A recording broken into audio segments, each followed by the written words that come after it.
Have you ever accused someone of something and jumped to a conclusion without giving them a chance to clear themselves? Well, I have. For a brief stint during the summer of 2005, I was a homemaker while my husband worked. Although I was not working at the time, I still took my two toddlers to daycare. Yes, I still needed a break from them, even though I was not employed. Between my husband and I am the money manager. I am fiscally responsible for all of the household dollars. Since my husband and I shared a joint account, I would be the only person utilizing the bank card, therefore, I would give him cash. He could never seem to keep up with his banking transactions, which in turn would throw off my bookkeeping. In saying that, I would log in daily to our online banking system to verify my bookkeeping. Lo and behold, on one particular day during the summer of 2005, I logged on and to my surprise saw two questionable transactions, one for Old Navy and the other for Tinseltown Movie Theater. Now I know I had not been shopping, nor had I visited the movie theater, so I instantly became enraged. Mind you, my husband worked nights, and during the days while he was asleep, I was at home with him.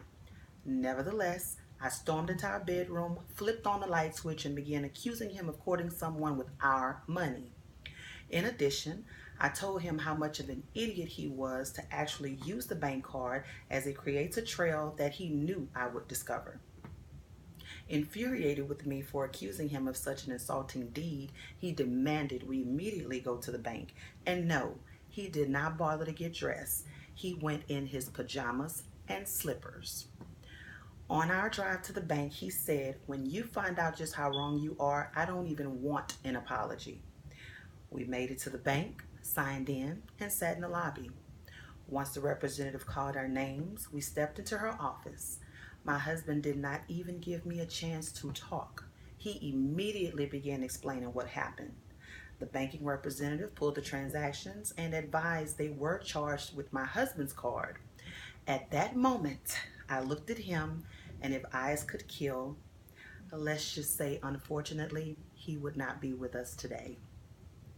After further research, the representative advised the charges were keyed in at both locations, meaning the physical card was not present, and the charges were run the previous day around 2:15 p.m.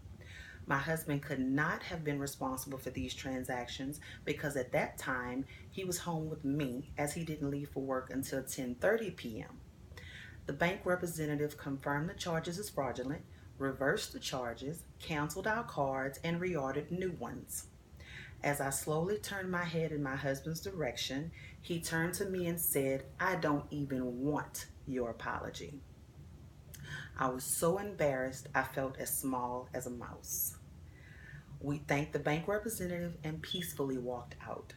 I can say that car ride home was so quiet you could hear a pin drop. When we made it back home, I looked in my husband's direction, and as I opened my mouth, he said, "Don't say a word." He walked back into our bedroom and slammed the door. I was so embarrassed because I had no reason for jumping to my initial conclusion. A few hours later, when he arose to get dressed for work, I expressed my sincerest apology and he accepted. In summary, we should not view initial evidence and decide to be judge and jury without giving people a chance to explain. Although this was a lesson within my marriage, this lesson is applicable across all relationships we have with people, personal and professional alike. It is best to put yourself in someone else's shoes and treat them the way you want to be treated. Thanks for your time, and I hope my story inspired you.